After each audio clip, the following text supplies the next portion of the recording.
All right, we'll be doing this in English. We have an international guest here from out of town, which I'm very happy to have on stage with us. I don't know. Welcome, everybody. It's a pleasure to be here. We'll be talking a bit about opportunities and challenges in the open metaverse, so in the crypto-driven, decentralized metaverse. Before we kick it off, could you please introduce yourself, provide a little bit background and color on your experience, and then I'll kick it out with some questions. All right, awesome. I guess I'll start. Hi, everybody. I'm Kesem. Been a gamer for most of my life, and now I have the incredible opportunity to work in gaming. So I do business development and Web3 and gaming investments at Overwolf, and yeah, do a little bit of storytelling and a little bit of adventuring. Thanks, Kesem. Manolis? Hi, everyone. My name is Manolis. I'm with LionTree. For those of you who don't know, LionTree, we're a global investment and merchant bank. On the advisory side, we've done over $700 billion of transaction volume. On the M&A side, been involved in some of the industry transformational deals, including the sale of MGM to Amazon and so on and so forth. And on the investment side, we kind of get involved where it makes sense for us to unlock value. And I spend a lot of my time in crypto. We are investors in a few companies, including MoonPay, Sorare, Yuga Labs, and others. So excited to be here. Awesome. Millie? Yeah, nice to be here. Thank you very much. My name is Millie Perry. I deal mostly with blockchain strategic policy, involved in a lot of expert group around the world, World Economic Forum, World Bank, OECD, ISO, the groups that deal with blockchain within ISO. I'm teaching blockchain to law and business program here in Israel at the academia. And I'm running a knowledge center about blockchain, open knowledge center, at the Israeli Technology Information Chamber. Okay, awesome. Last but not least, my name is Kevin. My partner and I, we run a venture capital fund called Remagine Ventures here in Israel. We invest in seed and pre-seed startups, open, closed metaverse, crypto-related or not, and focus on gaming and everything around it as well. So really nice and pleasure to be here, and we have an awesome panel ahead of us. So any questions I'll ask, I'll address you specifically, but if you guys want to jump in and have your own opinion, please do so. I always love a lively debate on stage. Manolis, we're going to kick it off with you. You speak to a lot of founders, you travel a lot, politicians, policymakers, etc. What's your current view of the crypto market given the recent crash, and where do you now see sort of opportunities and challenges within that market? Sure, thank you. So I think it's clear that the broader environment has affected crypto. I think everyone is feeling that today. If we look at the traditional markets, investors are reallocating capital from risky assets like tech and growth stocks to more traditional infrastructure and telco plays. So the NASDAQ is down 30% year to date versus broadcasting companies are actually up 5% today. So the same thing is happening in crypto. It's just more pronounced. So if we look at total crypto market cap today, that's down 40%. Sorry. Thank you. That's down. Speak, please speak. Speaking, does it work better? Okay, sorry about that. So total crypto market cap is down 40%. We're at $1.3 trillion today. Bitcoin is down 35%. So the thesis of storage of value and digital gold is being challenged. And then other cryptocurrencies are also down more than that, just because investors are allocating capital, towards higher market cap currencies. So there's a lot going on. But if we take a step back from this kind of bear market sentiment, I think there's a few things that are clear in the ecosystem. So the first one is that over the past 12 months, the industry leaders are very well capitalized, right? All on the back of large financings that have happened, and they're in pretty good position to weather the storm. In terms of new talent that's flowing in the industry, I think a lot of developers are coming in. A lot of premium talent is coming in the industry. And it's being retained, right? Because retention from traditional tech stocks is now less appealing with the market environment. So that will continue to grow. I think we're at almost 4,000 developers to date on Ethereum. And if you look at that chart over the past 12 months, it's just been constantly growing. So that's also very exciting. And then if we look at activity on chain and the new kind of wallets and addresses that are being created, that's pretty flat over the past few months. So it's clear that we are in an environment where we're entering maybe a new innovation cycle, where focus is being shifted away from, let's make money quick, let's look at quick returns, and it's being shifted towards, let's actually build, and let's build good quality projects to onboard the next, billion-dollar users. And I think what people, to wrap this up quickly, I think what people are forgetting is, A, that crypto is really an enabling technology, and B, that crypto is very early. I think we're like 4 or 5 years away from reaching $1 billion users, sorry, which I would argue is, an inflection point in mass adoption. So still very early days, and excited despite the current market environment. Awesome, thanks. Millie, I want to ask a specific question about DAOs, but obviously you also have a lot of exposure to policymakers. And we've seen in the last few months a lot of moves by different countries. In the US, it's starting. We just heard from El Salvador, which are way ahead. Fortunately, here in Israel, we're way behind. A little bit of your view of what's happening on the policy side. Are politicians slowly understanding that this is something real and we got to deal with it? And then specifically, there's a lot of talk about DAOs, and DAOs can take different forms. Some compare them to companies, some compare them to countries. DAOs can be structured differently. I would love to hear a little bit about your insights into, what are some of the advantages of DAOs, and where do you think you find them very useful? Yeah. Well, I can say that, and earlier I talked to Maria about the pioneering position they took. I'm talking a lot with people, high-level decision makers around the world. I think the developing world is catching up, and it is easier for them to have the frog leap into the new technologies because they don't have the legacy systems, and they are eager to get this position, and they are encouraged with those international body to do so, to experience and to look for some good use cases for their specific countries. Not everyone is adopting blockchain, but they are very eager to adopt the technology and find use cases for digital health, or for agriculture, or for the cities, and there are a lot of interested government experiencing new legislations and new maybe reviewing the technology. I think this is the reason that the term Web3 came in, because they want to a little bit distance themselves from the crypto that were bring some, negative sentiment, and I think they are turning the idea of Web3 sovereign operation, distributed, and so on, into the new economy in order to bring on innovation and new opportunities. Regarding DAOs, you can look, DAOs, I'm not sure everyone is familiar with the term, is Decentralized Autonomous Organization. It doesn't help to know the abbreviation, I know.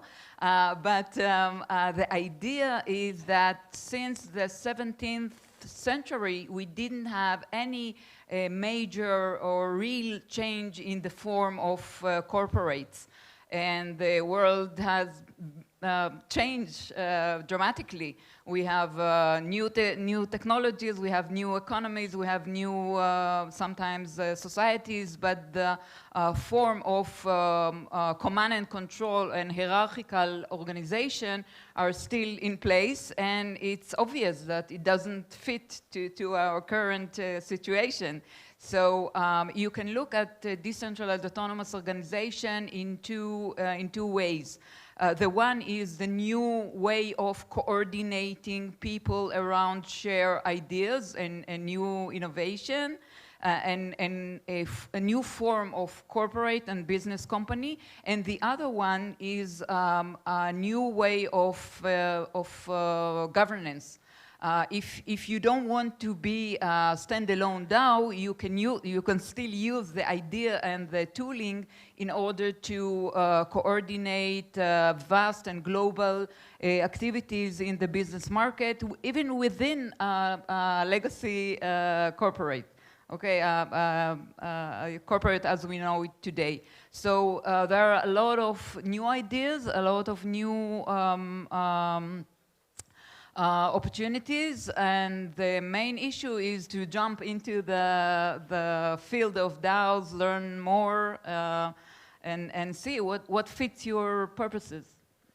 Would you recommend anyone starting a Web3 company to consider eventually evolving into a DAO?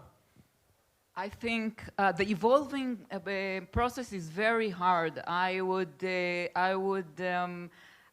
suggest to begin with this form. It's very easy to form at the basic level. And I think you have, the main issue is not the technology. The main issue is the paradigm shift, as in all blockchain arena. The technology is not a high-level, rocket science technology. The ideas, those are changing, and we need to. You had a talk before about Web 2 companies. The main issue is the sentiment, or the way you incorporate and govern your company. I can't see Meta turning into a DAO because their usual processes are command and control. They are hierarchical format. They can't change, very quickly. So the shift would need to be about the capacity or the capability to control, or the need to control the process from one end to the other, and turn the ideas into a collaboration and community, and trying to bring grassroots innovation into the process, and the company won't be board, C-level, and employees. It would be the community itself that will create the company. Just to add here, I think decentralized governance is a really tricky topic. I think there are DAOs that are doing very interesting stuff, like buying golf courses, football clubs, restaurants in New York City. That is all very cool. But when it comes to, for example, like going to space, I don't know if I would trust, decentralized governance to make those decisions, like having a DAO for SpaceX, for example. So we need to be a little bit pragmatic. And it's just a very interesting topic that's evolving in real time. Yeah, we'll come back to DAOs because I have a few more questions. But before that, we'll talk about one of my favorite topics, gaming and crypto gaming, Kesem. And we also have investments in the crypto gaming space, so we know that fairly well. The big ambition and big hope was that gaming, especially crypto gaming, will become this on-ramp for the masses into the crypto world. And that hasn't really happened. There is a lot of animosity between the camps, the traditional gamers and the crypto world. Talk to us a little bit about that from the point of view as a gamer. We'll later on ask you with your investor head on, but like what do you think are the challenges? Why is that, and what needs to happen? So I think, is this one off? Is this one on? Can you hear me? Hello, hello? Hello, hello? Oh, there we go, okay.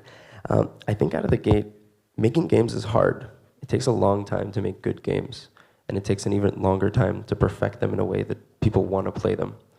I think a lot of the projects that are out, kind of touching on what Manolis said, there's going to be a few years until people really get to the point where games are fun when they're built on crypto. I think a lot of the projects that are out right now are almost financial vehicles cloaked in a game. There's this divide that's really been formed because a lot of gamers see barriers when they see crypto in their games.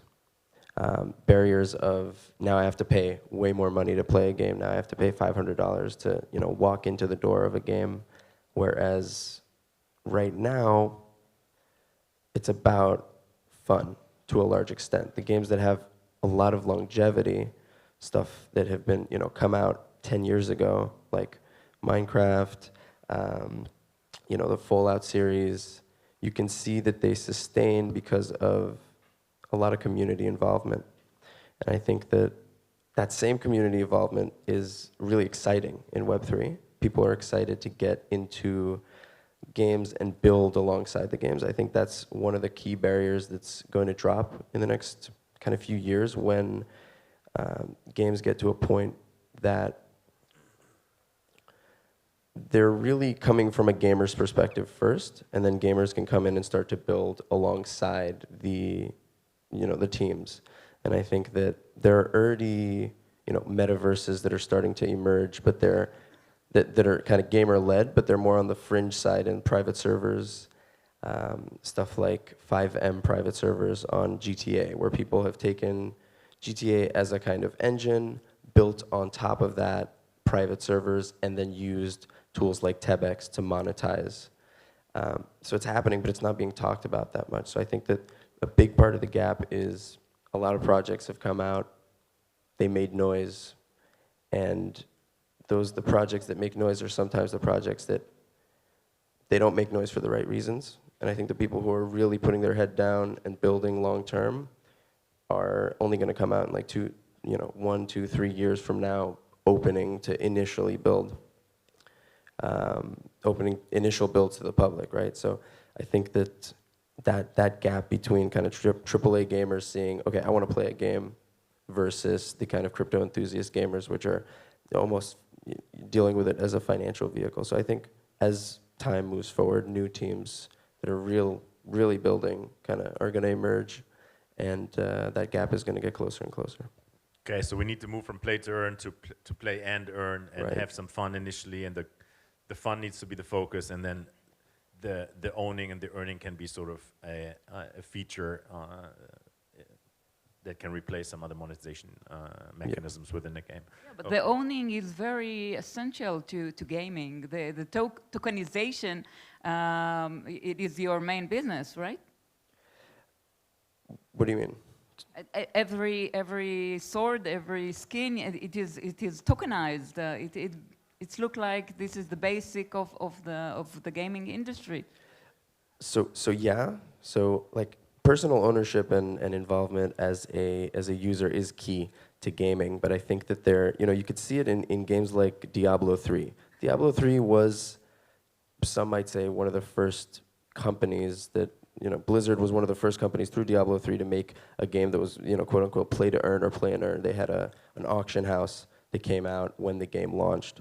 But to a large degree, that while the items and finding the items and dealing with the world was the core loop of the game, being able to come in out of the gate and drop $100 to get the most legendary sword in the game, for a lot of players ruined the loot, because the whole process is a process of progression and getting there.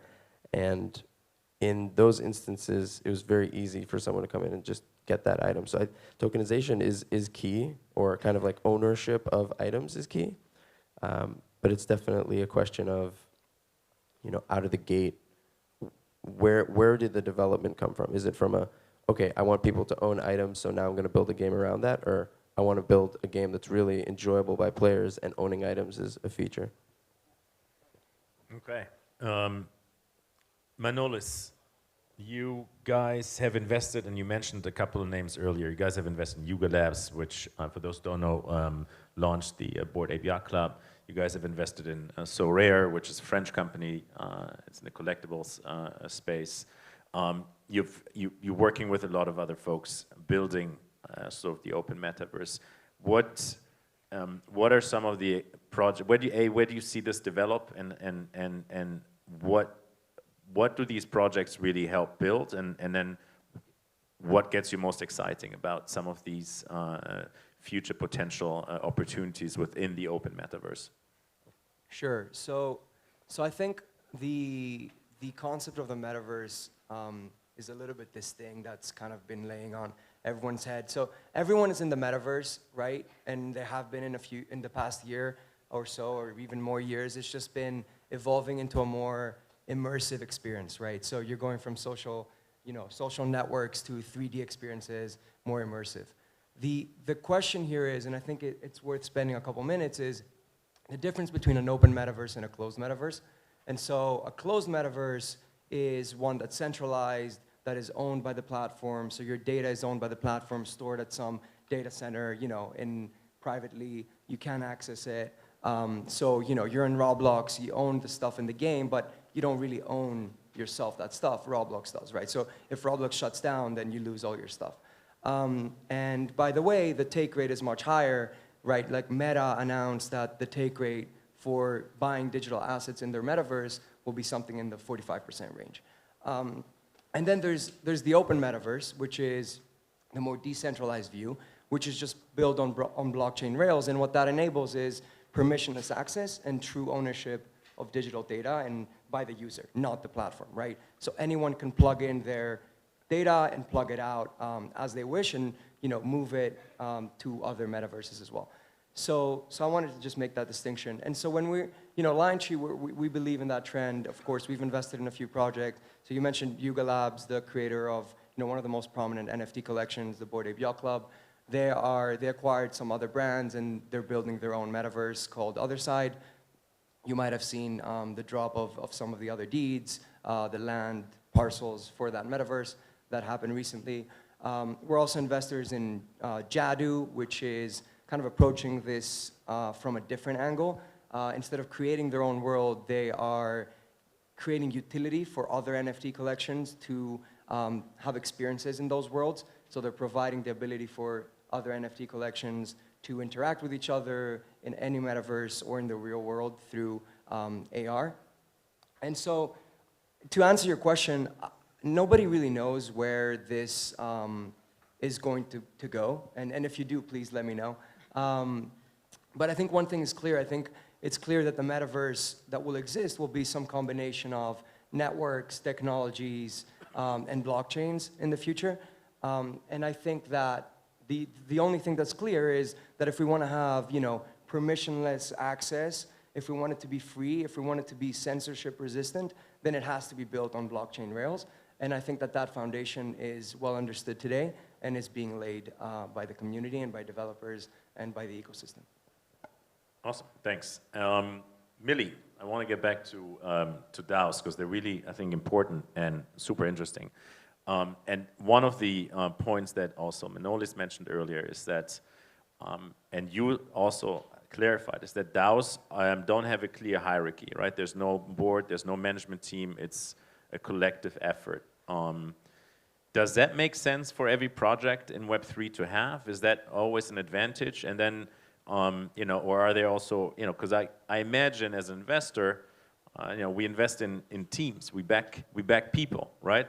So it's a bit more difficult for me to imagine backing a group of 5,000 members of a DAO who I don't know, whether how quickly and how well they know the space and how they're going to make good decisions. So where do you see the DAOs really first develop and maybe where does it make sense and where doesn't it make sense? First, it's a very good question because you too have to change your way of triage or trying to understand where to put your money in. A lot of things would have to be you'd have to change the way you used to work. Okay, you used to operate. You have to have new criteria for DAOs. You just can't stay with the same parameters that you use till today. And it's very interesting to see that Sequoia put on her website that she's investing in corporates, in startups, and in DAOs. But the criteria stayed the same, okay? Nothing really changed there. Just a brief review about the ecosystem, the current ecosystem. We're talking about $10 billion treasury, about 2 million token holders, and about 5,000 DAOs. And the DAO is agnostic to the issue they are dealing with. It could be a VC, it could be an NFT collector DAO, it could be a grant DAO, it could be a protocol DAO. It's varied, okay? It could deal with a lot of philanthropic DAO. It could be useful for a lot of issues. Right, there I think it makes sense, right? In the NGO world, where you have a lot of community involved anyway, it makes total sense to me to set up as a DAO. Mm-hmm. If I'm a founder in a startup and I want to, develop a technology that's going to change how business is done in an industry, I'm not sure. Well, I have to say that in the workplace, in the US, for instance, 50 million people has resigned from their jobs after the corona because they want to have an impact. They don't want to be a small part of the huge system. They want to impact. And where could they be impactful than a new startup they are creating or a new DAO they are working with? So maybe the future of work would be us involved in 3 or 4 DAOs and creating or using our talent and experience in order to gain living, okay? So I think a lot would be altered in our working place. You have to deal with DAOs and sub-DAOs in order to create the right decision in the right time, because time is an issue within DAOs, because you have to incorporate the decision, you have to vote, you have to communicate. There are some processes that are you need to put in place, and if you need a very vast and rigorous decision, it's not very good tool, okay, to use DAO. But if you want to engage with those 5,000 programmers on Ethereum, it's obviously that you need to give them kind of ownership as part of their activities and jobs. Okay. Second to last question. Then I want to end it with a question for all of you, just a yes or no answer. But before we do that, Kesem, as a gamer, we talked about the challenges earlier. What gets you excited? I mean, when I think about the potential of crypto games becoming fun, I think a lot about ownership. When I play games, I would love to own a building in PUBG, right? I would love to own certain items that I buy anywhere. I also recall, a lot of skin trading, which was shut down, but it was at $1.89 billion. Right. So that could also be, more regulated and interoperable potentially eventually. So what gets you excited as an investor in that world, and what are you looking for? Okay, so for me, I think one of the most enjoyable parts of gaming is that ownership aspect. So I think tools for creators, things that enable people to create. I think the less barriers we have for people to be able to come in and either build on existing games, build on existing or platforms or infrastructures, I think those are really the barriers that need to be brought down to get to that 1 billion users mark. Tools like no-code, low-code game engines, tools for modders, tools for designers, stuff that as a 12-year-old kid, let's say, there are AI engines right now where you can describe an object, it'll design it for you and turn it into a 3D render. There are tools where you can draw a 2D kind of sketch and it'll scan that and turn that into a 3D render. And I think that those are really some of the most interesting things for me. They take down the barriers for creators, they take down the barriers for people to come in and build. And then you really start to onboard as many people as possible into the world. And I think real gaming projects that are going to come out. Right now I've seen a few with serious teams, ex-Bungie, superstars that are building, but their ETA for initial release 2024, 2025. So, yeah. All right. Last question, quick yes, no. Someone who I really like to listen to a lot is Jamie Dimon, the CEO of JP Morgan. Initially, he was very crypto skeptical. He's sort of softened his stance and is hedging it now. And I recently heard him talk about that JP Morgan is already has built lots of blockchain rails for JP Morgan to move money internally. I think to the tune of almost $6 trillion a day. So he's not anti-crypto, but he made a very interesting point and said that outside of internal use, so potential currencies and stable coins and all those other projects that we're seeing developing are essentially a huge threat to the current political system, and the politicians will very soon be feeling very threatened, and the central banks will do the same and will shut this down. And that's why he believes there's very little future for a lot of these crypto projects around these subjects of currencies, stable coins, and store value, and even transactions that they can't control. Do you agree? Or will the U.S. and especially China and all the big governments be like shutting this down, or do you not agree? Yes, no, and then we're done.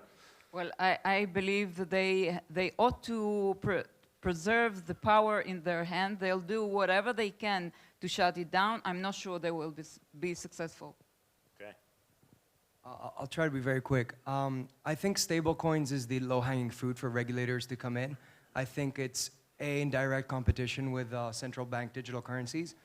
They understand it better, and just in light of recent events with Terra Luna that everybody saw, I think that's one of the challenges that I think in crypto is, how will regulators react, and will they bundle, kind of all stablecoins in one category? So that's a challenge for me. So I think they're coming, and we should be pragmatists. We should welcome regulation to a certain extent, of course, and where it makes sense. So I don't know if it's going to be shut down, but I think regulation is definitely on the way. Yeah, I think I'm going to have to kind of go with both other speakers here that, yeah, it's coming. And, decentralized technologies will always pose a threat to centralized organizations. All right, thank you very, very much. Awesome panel. Thanks, guys. And that's it for us.